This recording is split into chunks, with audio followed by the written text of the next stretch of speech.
On the 6th of March, 2019, Michelle Blackwood, a renowned art dealer and socialite, laid lifeless on the marble floor of her foyer. Her body was positioned in an eerie pose, as if carefully placed by the killer. The multiple stab wounds to her chest seemed almost surgical, an indicator of the precision of the murder. A small pool of blood had formed around her like a dark halo, and her eyes were frozen in a permanent stare, as if she had seen her own demise approaching. Her husband, Nicholas Blackwood, stood there in shock together with the Winchesters, Alan and Malia. The Blackwoods' maid stood behind them, all shocked by the sight before them. The police began to investigate the murder, but little did they know that the secret they would find would leave them shocked. Nicholas Blackwood was a formidable figure in the business world, celebrated for his acumen and drive as the CEO of Blackwood Industries. Born in 1975 in Chicago, Illinois, his rise from humble beginnings was nothing short of remarkable. Raised by a hard-working single mother, Nicholas's early life was marked by struggle and perseverance. Driven by a desire to escape his circumstances, he excelled academically and earned a scholarship to the prestigious University of Chicago Booth School of Business in 1993. Upon graduating with an MBA in 1997, he started his career in a small real estate firm, where his innate talent for spotting potential and turning struggling assets into profitable ventures quickly set him apart. By 2005, Nicholas had already made a name for himself in the business world, and in 2010, he founded Blackwood Industries, which rapidly expanded into a global conglomerate under his leadership.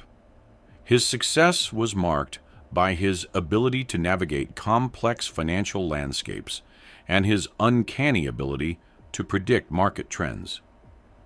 Under his leadership, the company flourished, becoming a significant player in each sector.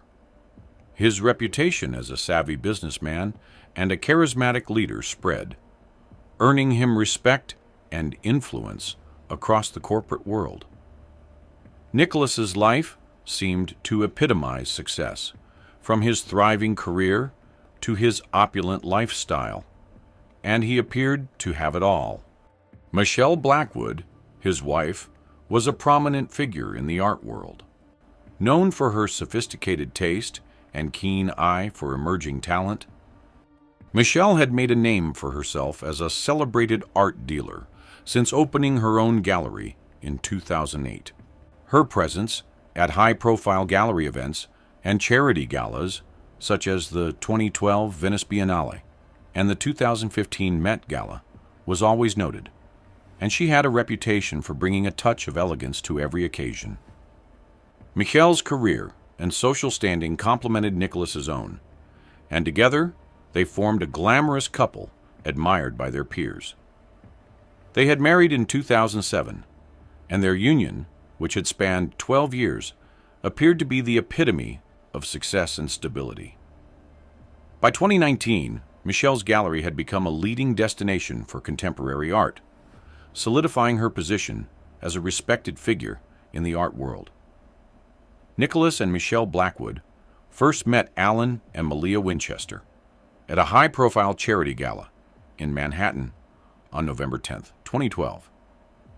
The event, held at one of the city's grandest venues, was a gathering of influential figures from various sectors, including art, finance, and technology. Michelle, renowned for her role in the art world, was a guest of honor, and Nicholas, as a prominent CEO, was there to support his wife and contribute to the event's success. Alan Winchester, a charismatic and affluent businessman, was immediately drawn to Michelle's grace and insight during the evening. Malia, equally charming and well-connected, quickly struck up a conversation with Nicholas. The four of them found themselves engaged in lively discussions about art, business, and high society, their mutual interests creating an immediate bond. The conversation flowed effortlessly, with Michelle and Malia discussing their favorite artists and upcoming exhibitions, while Nicholas and Alan shared insights into the latest business trends and investment opportunities. The chemistry between the couples was undeniable, and what began as casual conversation quickly deepened into a genuine friendship. As the evening progressed, the Winchesters invited the Blackwoods to their home for a more intimate gathering. The invitation was eagerly accepted, and soon the two couples were spending weekends together, attending events and exploring their shared interests. Their friendship grew stronger over time, with frequent dinners, cultural outings, and collaborative charity efforts. It was during one of these gatherings that the topic of unconventional lifestyles and personal experimentation came up. Alan and Malia, known for their adventurous spirit, introduced the idea of a wife-swapping arrangement, suggesting it as a way to add excitement and variety to their lives. Nicholas and Michelle, intrigued by the idea and looking for a new dynamic in their relationship, agreed to explore this new arrangement. The mutual respect and trust between the Blackwoods and the Winchesters made this arrangement seem like a natural extension of their friendship. The couple's interactions, initially marked by curiosity and enthusiasm, soon became a regular part of their social lives. The wife-swapping arrangement was initially intended as an adventurous diversion from their high-profile lives, providing excitement and novelty. It quickly became a regular part of their social interactions, blending the personal and professional spheres of their lives. Alan and Malia's influence on the Blackwoods was significant, and their mutual engagement in this unconventional lifestyle began to complicate their relationships. Around 2017, Michelle Blackwood and Alan Winchester, who had been engaging in a wife-swapping arrangement with their partners, began to develop strong emotional bonds with each other. Their physical intimacy, which had started as a thrilling experiment, had evolved into a deep connection. They found themselves craving each other's company, sharing secrets, and exploring desires they had never known before. As their relationship became more intimate, Michelle and Alan struggled to maintain the boundaries of their arrangement. They began to question whether their feelings for each other were merely a product of their fantasy or something more profound. Meanwhile, Nicholas and Malia, oblivious to the growing intensity between their partners, continued to enjoy the benefits of their unconventional arrangement. They started to secretly meet outside of their arranged wife-swapping encounters. Stolen moments, hidden glances, and whispered promises became a regular part of their lives. When they were together with their respective partners, Nicholas and Malia, for their wife-swapping sessions, Michelle and Alan couldn't help but feel a spark that they no longer felt with their own spouses. During these sessions, they would often find themselves lost in each other's eyes, their passion and intimacy with each other surpassing anything they experienced with their own partners. They began to crave each other's touch, and their encounters became more intense and satisfying than ever before. Nicholas and Malia, still oblivious to the growing connection between their partners, continued to participate in the wife-swapping arrangement, unaware that their spouses had begun to emotionally and physically check out of their relationships. The fantasy that had once brought them all together was now threatening to tear them apart. On the night of March 5th, Michelle revealed the shocking news that she was carrying Alan's child. The room fell silent, with tension and anger hanging in the air. Malia's face twisted in rage and betrayal, her eyes blazing with fury as she glared at Michelle. Her body language screamed hostility, her hands clenched into fists. Nicholas's face turned red with anger, his eyes wide with shock and hurt. He seemed frozen, unable to process the news. Alan took a step forward, trying to defuse the situation, but Malia's glare stopped him in his tracks. His eyes darted between Michelle and Malia, unsure of what to do next. The atmosphere was electric with tension, the relationships between the two couples on the brink of collapse. The wife-swapping fantasy had turned into a nightmare, and it seemed that there was no turning back. On the 6th of March, Michelle Blackwood laid in her own pool of blood. Shortly after the body was found, the police started to work on their case. The detectives had been briefed on the circumstances surrounding Michelle Blackwood's murder. The only others present at the time of the murder were her husband, Nicholas Blackwood, their neighbors, the Winchesters, and the Blackwoods' maid, Annabeth. A medical examiner arrived at the crime scene. The medical examiner's report indicated that Michelle's death was caused by exsanguination from multiple stab wounds, likely inflicted with a letter opener. The examiner's hypothesis proposed that the killing was a deliberate act, given the organized crime scene and lack of signs of forced entry or struggle. This suggested that the killer may have been someone known to Michelle, who had access to the mansion and had planned the attack in advance. The same statement was given by Nicholas and the Winchesters when they were questioned by the police. They were asked about their whereabouts on the day of Michelle's death, and they all claimed to have been in different parts of the mansion, unaware of the events that happened. Their alibis were checked, but there was no other staff or witness to confirm their corroborating statements.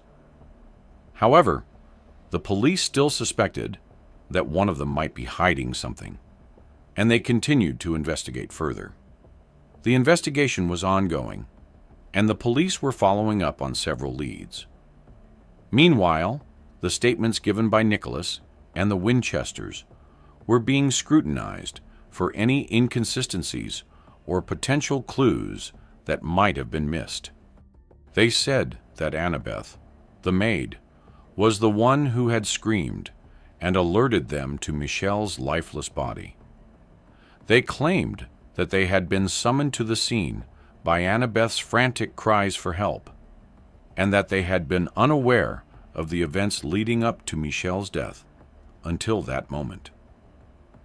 Annabeth was questioned further, and she recounted her version of events. She claimed that she had been upstairs, going about her daily routine, when she heard Michelle's voice coming from downstairs. She said that Michelle was speaking with someone, but she couldn't make out who it was or what they were saying. As she came downstairs to investigate, she witnessed a horrific scene. She saw Michelle being stabbed multiple times by an unknown assailant, who then turned and fled the scene. Annabeth claimed that she was too shocked and frightened to intervene, and that she had immediately called out for help and alerted Nicholas and the Winchesters. However, the police noticed that Annabeth's story seemed rehearsed and that she was being evasive about certain details. They pressed her for more information, but she insisted that she was telling the truth. The police were not convinced, and they continued to investigate Annabeth's involvement in Michelle's murder. That day, Michelle's body was taken for autopsy, and when the result came out, the medical examiner's report revealed that Michelle's body had signs of a fierce struggle and she was indeed pregnant. Although no DNA was found on her body, one peculiar detail caught the investigators' attention. A small, almost imperceptible thread of fabric was lodged in the wound on her hand. Further analysis revealed that the thread matched the fabric of the Blackwoods' living room couch. This suggested that the killer may have been in the house, possibly sitting on the couch, before or after the murder. The thread could have been torn from the couch when the killer stood up or moved around and accidentally got caught in Michelle's wound during the struggle. The next day, the police investigation continued with a series of separate interviews. Nicholas, still reeling from the loss of his wife, was questioned in one room, while the Winchesters, including their maid Annabeth, were questioned in another. When asked to provide a detailed account of their activities on the night before the murder, discrepancies emerged in their statements. Nicholas claimed he had been in his study, working late, and hadn't seen or heard anything unusual. Alan said he had been watching TV in the room upstairs, while Malia claimed she was in their bedroom, reading a book. However, Annabeth, the maid, revealed that she had seen Malia arguing with Michelle in the living room around 10 p.m. and later saw Alan together with Michelle around 10:30 p.m. The police noticed that the Winchesters' stories didn't match Annabeth's account, and the maid's revelation raised more questions. Who was telling the truth? And what were they hiding? The investigation was getting more complicated by the minute. The police probed Annabeth further, sensing she might be a crucial witness. They asked her to elaborate on the Winchesters' frequent visits to the Blackwoods residence. Annabeth hesitated, then revealed a shocking detail. She had noticed that the Winchesters and Blackwoods would swap wives during their get-togethers. It was a regular occurrence, and Annabeth had grown accustomed to seeing the couples switch partners. The police were stunned by this revelation. They had suspected an affair, but not a consensual wife-swapping arrangement between the two couples. The police brought Nicholas and the Winchesters in for further questioning, armed with the new information from Annabeth. They asked each of them separately if they had been involved in a wife-swapping arrangement, and to their surprise, all of them admitted to it. Nicholas, Alan, and Malia each confirmed that they had indeed been swapping partners, and that it had been a consensual agreement between the two couples.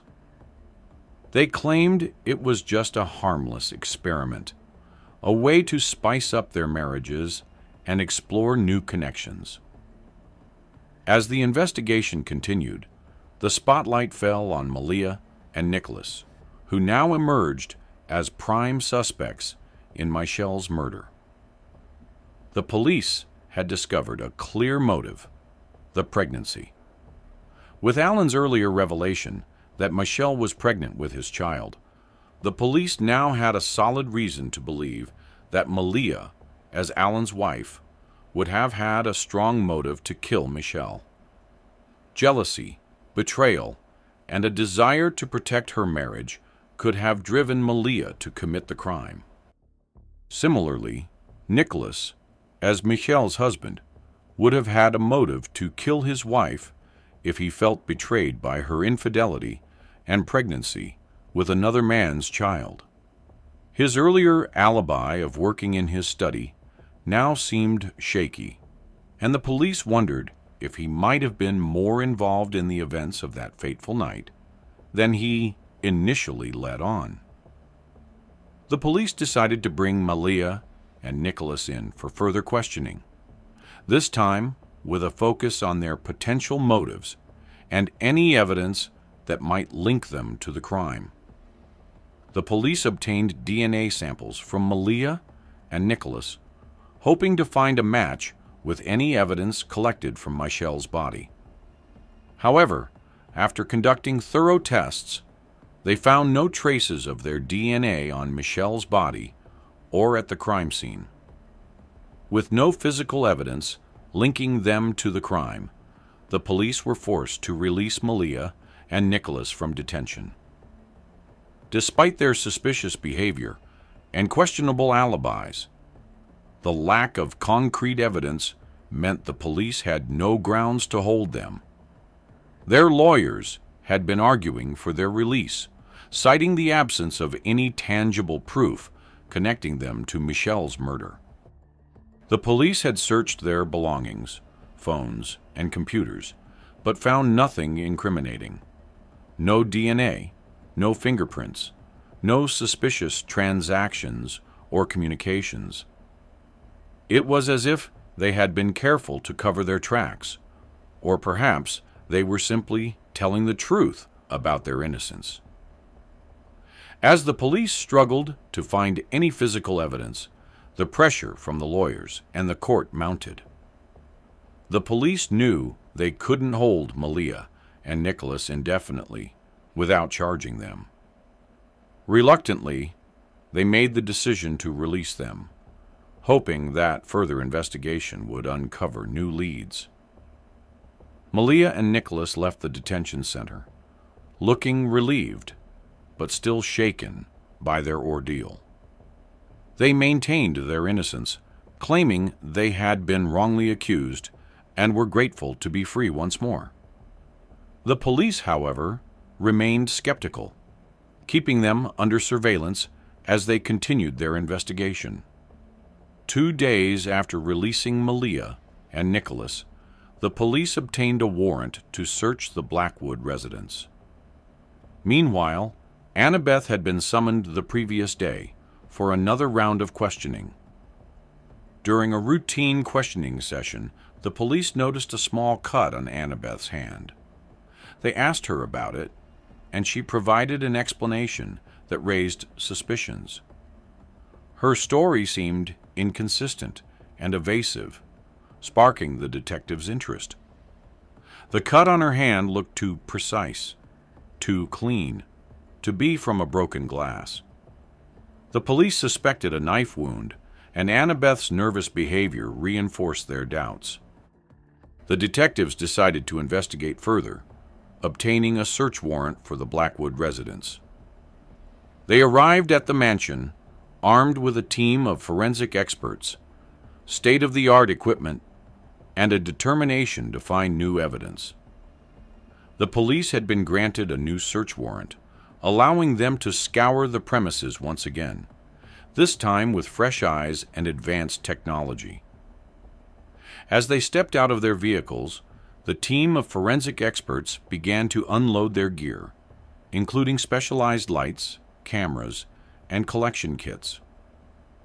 The police officers, led by the determined detective, stood ready to assist, their eyes scanning the mansion's facade as if searching for any hint of what lay within. The team's mission was clear: to leave no stone unturned, no surface unexamined, and no potential evidence uncollected. They would re-question the staff, re-examine the crime scene, and reanalyze every shred of evidence previously collected. The search was meticulous, with every room and corner scoured for clues. And then, in the incinerator, they found it, the murder weapon. A kitchen knife, partially burned but still recognizable, was lodged in the ashes. The police carefully extracted the knife, taking care not to damage any potential evidence. They bagged it and sent it to the lab for analysis. The discovery of the murder weapon was a significant breakthrough in the case. The police now had physical evidence that could link the killer to the crime. They began to re-question Alan and Annabeth, who were still on house arrest, about the knife and the incinerator. The lab results revealed a shocking discovery. Annabeth's fingerprint was found on the handle of the kitchen knife. The police had previously collected her DNA and fingerprints during the initial investigation, which made it easy to match. With this new evidence, on the 20th of March, with enough evidence, the police immediately arrested Annabeth, charging her with Michelle's murder. She was taken into custody, her expression a mix of shock and fear. As the police questioned her further, she confessed. Annabeth revealed that Michelle had caught her stealing from the safe in the living room. Michelle had threatened to call the police, and a struggle ensued.